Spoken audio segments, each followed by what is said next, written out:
Ela escreveu um livro, Como Lidar com as Pessoas Difíceis, a começar por mim. Ela é escritora e palestrante, também é advogada e professora. Ela é paranaense, especialista em oratória e comunicação atualizada. E ela faz uma coisa que é fundamental, que é procurar excelência nos relacionamentos intrapessoais e interpessoais. Às vezes a gente se preocupa em ser um bom profissional e esquece que você tem que ter um relacionamento bom com seu colega de trabalho. Às vezes você pensa que tem que ser uma boa dona de casa, limpar tudo, cuida de tudo, mas não tem um bom relacionamento com seus filhos e com o marido. Vamos aprender um pouquinho com ela, que já publicou vários livros. Ruth Rocha Pombo, muito obrigada por ter vindo. Obrigada. Muito bom você estar aqui, viu? Simpatia. Vamos sentar aqui, ó. Minha. Tem um lugar aqui especial pra você. Tô com o seu livro aqui do lado. Adorei, sabia? Uma leitura daquelas que a gente faz rápido e aprende um monte, né? Que bom. Eu quero começar com uma pergunta. Por que a começar por mim? Porque não tem outra finalidade, não tem outro objetivo na vida se você não se conhece, se você não se fiscaliza, se eu não observa o meu comportamento, eu tenho que observar continuamente para ter um bom relacionamento com o outro. Então é bom a gente se perceber antes, né? Vigiar constantemente. Agora, existem pessoas realmente muito difíceis, né? E aqui tem alguns conselhos muito bons. Vamos tentar resumir em pouco tempo um pouquinho do que traz o livro para quem está em casa? Com certeza. As pessoas difíceis, segundo a doutora Priscila Hopke, ela fala em 4 características. As pessoas egocêntricas, as pessoas agressivas, as indisciplinadas e as que têm dificuldade de participar de grupos. Ou ela compete, ou ela domina, ou ela se sente intimidada. Então, são 4 características que depois vai desenvolver em uma quantidade enorme de pessoas difíceis, né? São os cabeças, né? Os egocêntricos. Eu, muitas vezes, nunca imaginei que eu era uma pessoa egocêntrica. Mas quando eu converso com alguém e, de repente, eu interrompo a conversa e quero contar alguma coisa minha, ali eu estou sendo egocêntrica e eu tenho que modificar. A gente tem que aprender a ouvir, né? A não querer que a nossa verdade prevaleça. Esse é o egocentrismo que é um espinho, né, na nossa personalidade. Então, esse é um detalhe que a gente tem que modificar para ter um relacionamento bom com o outro. Mas o quê? Aí você falou de 4 características. Egocêntrico, agressivas, o agressivo. Como é que ele vai fazer? O agressivo, geralmente, são as pessoas que têm um passado frustrante, uma história difícil e está sempre de prevenção contra o outro, né? Como é que nós podemos lidar com a pessoa agressiva? Suponhamos que venha alguém que venha agredindo, gritando, acusando. Então, a melhor técnica, o melhor comportamento é o silêncio. Você ouve, deixa essa pessoa falar até o final, porque o silêncio é a oração do sábio. E quando você deixa o outro falar, o outro se escuta e vai diminuindo o tom de voz.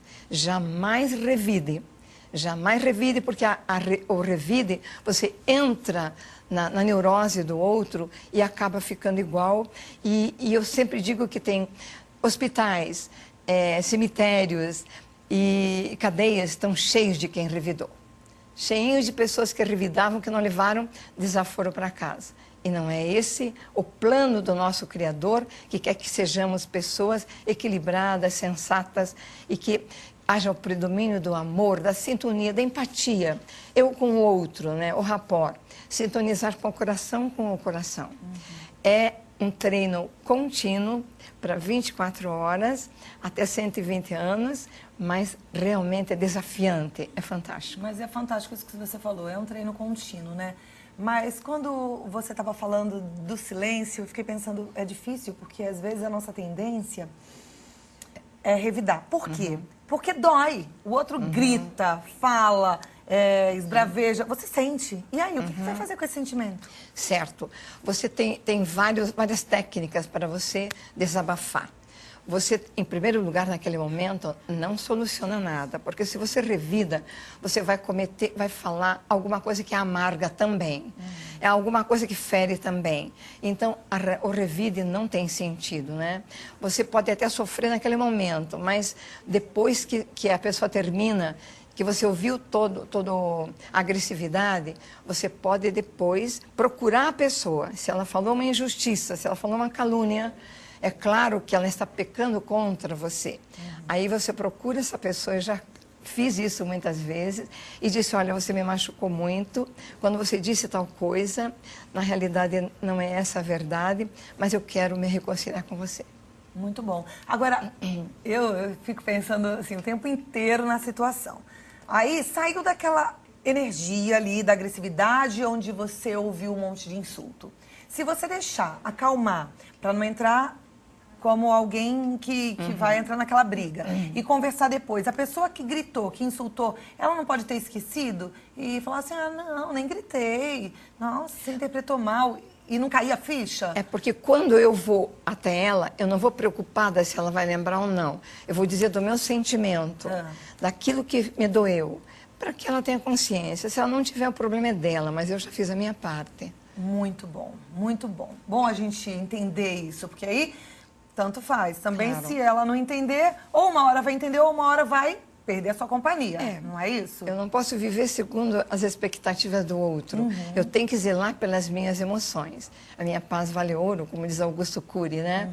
Eu tenho que protegê-la todo instante. Doutora Ruth, é importante a gente desabafar depois com o outro quando foi magoado? Com certeza, com certeza. Nós precisamos do ouvido humano, precisamos muito de Deus. Eu me desabafo com Deus, mas eu preciso de ouvido humano.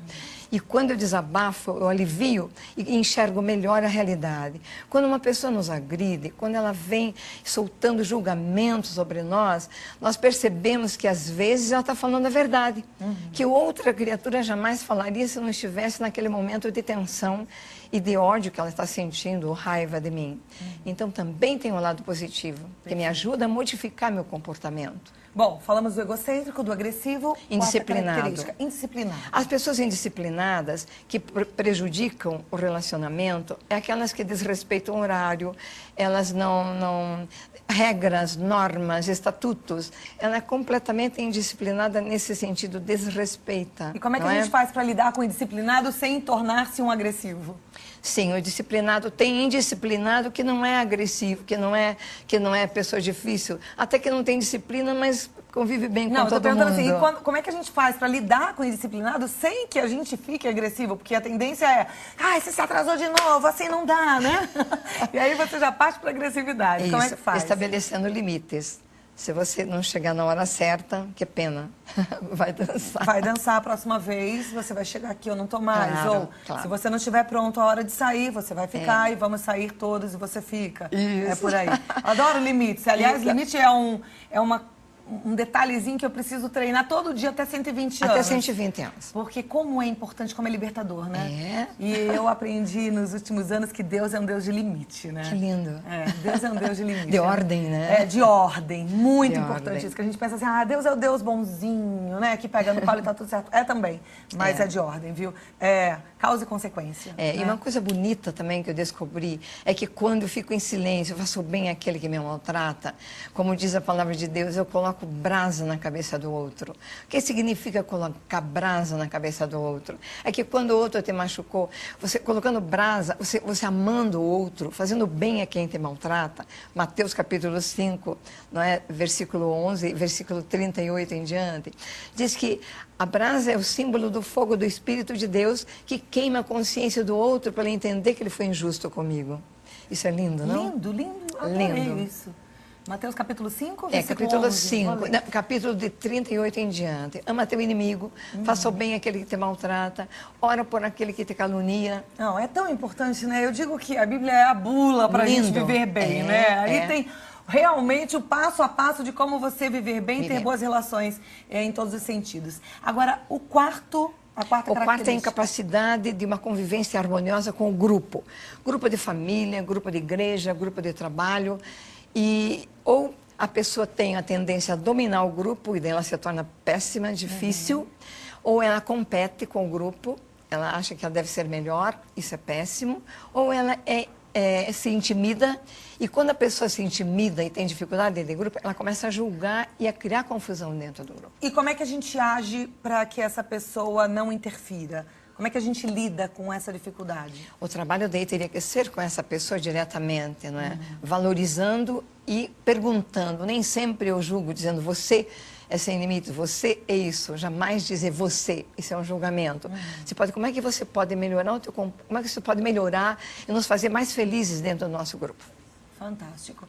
Ai, posso te indicar assim muito, mas tem que ler, viu? Porque é uma preciosidade. Como lidar com pessoas difíceis, a começar por mim, Ruth Rocha Pombo, um livro pequeno, sábio, que vai te ajudar de fato a ter relações melhores em todos os sentidos, né, doutora? Muito obrigada por ter vindo. Nada, obrigada. Te conhecer. Eu que agradeço Me deu um abraço gostoso, carinhoso. Eu quero mais um abraço para despedir, já que eu não posso abraçar o telespectador.